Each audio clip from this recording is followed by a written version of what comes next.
Hidden in the shadows of biblical history are texts that were lost, forgotten, or deliberately left out until now. The lost books of the Bible and the forgotten books of Eden hold stories that challenge the narratives we've come to know. These are the lost books of the Bible and the forgotten books of Eden, ancient writings that tell untold stories about Adam and Eve, the childhood of Jesus, and the early Christian world. Why were these teachings left out of the Bible we know today? And what secrets do they hold? Join us as we uncover these ancient mysteries and explore how they could have changed our understanding of faith. Welcome to Mysteries Debunked! In today's video, we're exploring one of the most intriguing and controversial collections of ancient texts ever compiled: the lost books of the Bible and the forgotten books of Eden. These texts, first published together in 1926, contain apocryphal and pseudepigraphical works that offer an alternative view of biblical history. Before we begin, don't forget to like, share, and subscribe to our channel for more fascinating explorations into history's hidden corners. By the end of this video, we promise you'll have a deeper understanding of these mysterious writings and their impact on both ancient and modern thought. Origins of the Lost Books of the Bible. The story of the lost books of the Bible and the forgotten books of Eden begins with a series of translations and reprints that span centuries. The first half of the collection, The Lost Books of the Bible, traces its origins to William Hone's 1820 publication, The Apocryphal New Testament.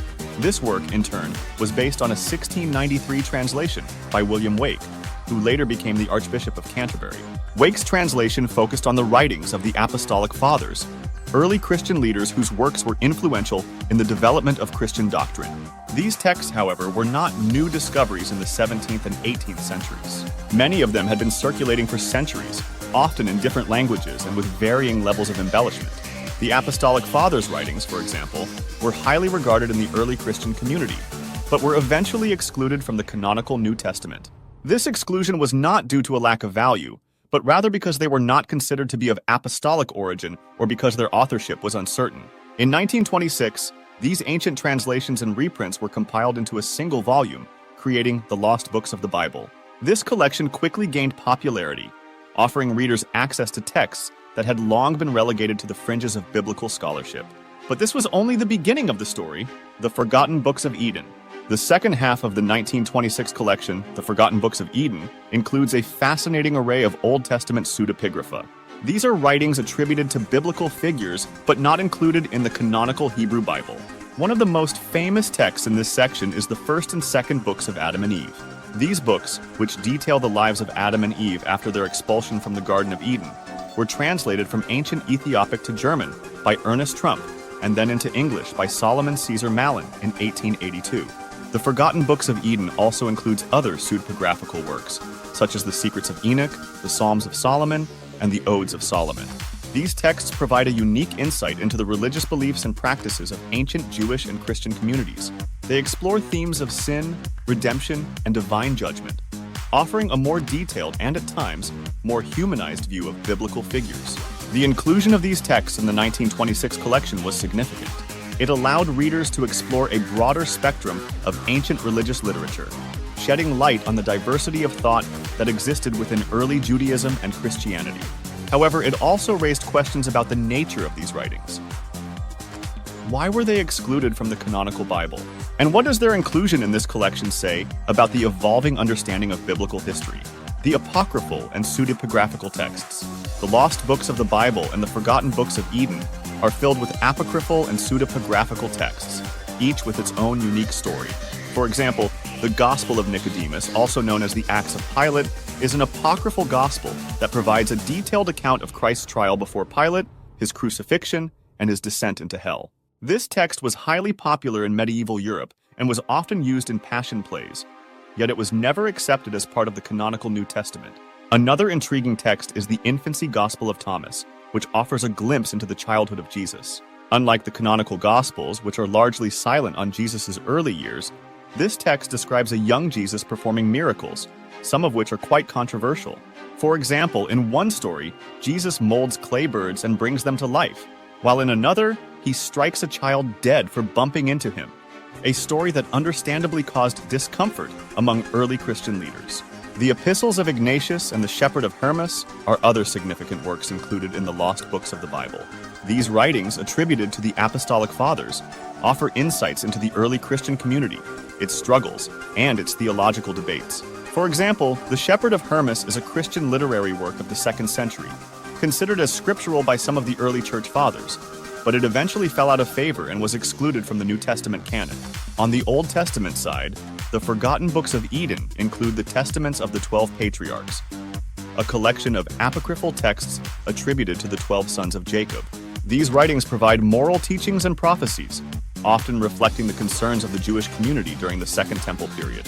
The impact and legacy of these texts. The publication of the lost books of the Bible and the Forgotten Books of Eden in 1926 had a profound impact on both biblical scholarship and popular understanding of the Bible. For scholars, these texts provided a wealth of material for studying the development of early Christian and Jewish thought. They offered a glimpse into the diversity of beliefs and practices that existed in the ancient world, challenging the traditional narrative of a monolithic religious tradition. For the general public, the collection opened up new possibilities for understanding the Bible. It sparked interest in the stories and teachings that had been excluded from the canonical scriptures, leading to debates about the nature of biblical authority and the reasons for the exclusion of certain texts. Over the decades, more modern translations of these works have been published, offering improved accuracy and a deeper understanding of the texts.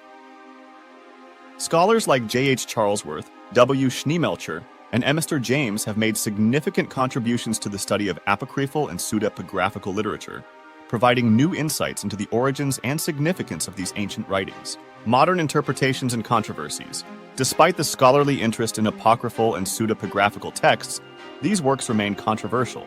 For many religious communities, the idea of including non-canonical texts in the Bible is problematic. These texts often present alternative narratives or theological ideas that differ from the canonical scriptures, raising questions about their authenticity and their place within the broader religious tradition. However, for others, these texts are seen as valuable sources of spiritual insight. They offer a more complete picture of the religious landscape of the ancient world, providing context for the development of biblical thought and the formation of religious identity. In recent years, there has been a resurgence of interest in these texts, driven in part by popular culture. Books, movies, and television shows have explored the themes and stories found in the apocryphal and pseudepigraphical literature, bringing them to a wider audience. This has led to renewed discussions about the significance of these texts and their relevance for modern readers. As we've seen, the lost books of the Bible and the Forgotten Books of Eden are more than just a collection of ancient texts. They are windows into the past, offering us a glimpse of the beliefs, practices, and struggles of early Jewish and Christian communities. They challenge us to think more deeply about the nature of religious authority, the formation of the biblical canon, and the stories that have shaped our understanding of faith. Whether you view these texts as valuable sources of spiritual insight or as fascinating historical artifacts, there is no denying their importance. They continue to inspire, provoke, and challenge us, reminding us that the story of the Bible is far richer and more complex than we often realize. So, if these lost and forgotten books were never excluded from the Bible, how different would our understanding of faith be today? Let us know your thoughts in the comments below. If you enjoyed this video, don't forget to like and why not subscribing to our channel. Your support helps us continue to bring you these fascinating stories from history. Thanks for watching, and we'll see you in the next video.